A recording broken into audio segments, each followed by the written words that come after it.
Well, good afternoon. My name's Adam Johns. I'm standing right here outside of the John Paul Jones house. I have a story to tell about another Paul.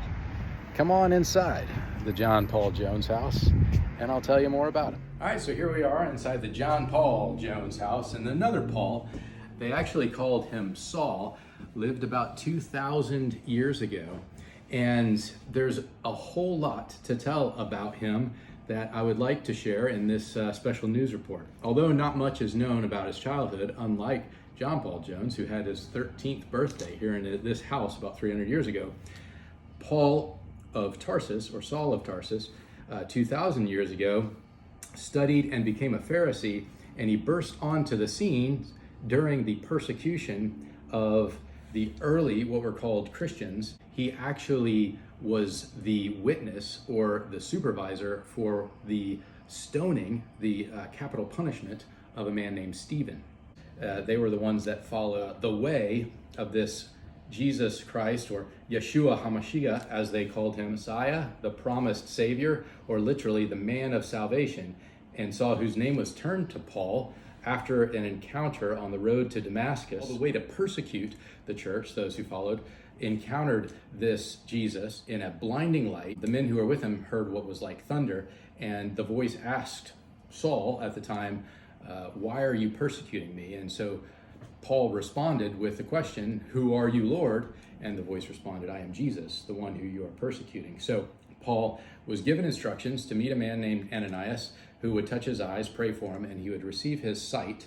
And then he was commissioned by God as a bondservant, he called himself, or a slave of Christ, to preach the gospel. The key individuals from history who traveled with were Barnabas and Silas, and his main companion was Luke, who wrote the book of Acts. So we have 28 chapters of the Acts of the Apostles, and Luke also wrote the Gospel of Luke. The people that he wrote individually, Timothy, Titus, and even Philemon, primarily focused on what were not Jewish people of the day who were called Gentiles. He went from church to church. These were small gatherings. They weren't really churches as we know them today, and present his understanding, having studied the Old Testament, the Torah as they called it, and he knew the laws. He wrote several letters to many churches. He primarily focused on Asia Minor and Rome. Today, those areas are known as Turkey or Greece or Italy. So he would write these letters to the churches that he visited and share his story.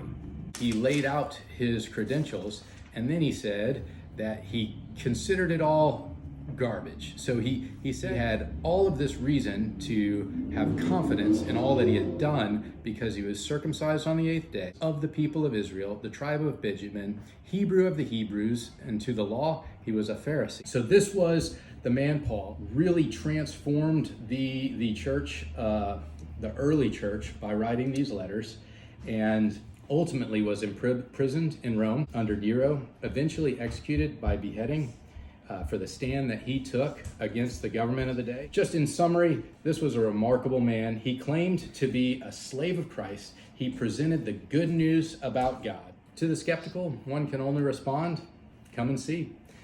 In searching the writings of Paul and the other apostles, you too might be convinced that this story is worth sharing and even dying for. And that's all I have for now. Have a great day.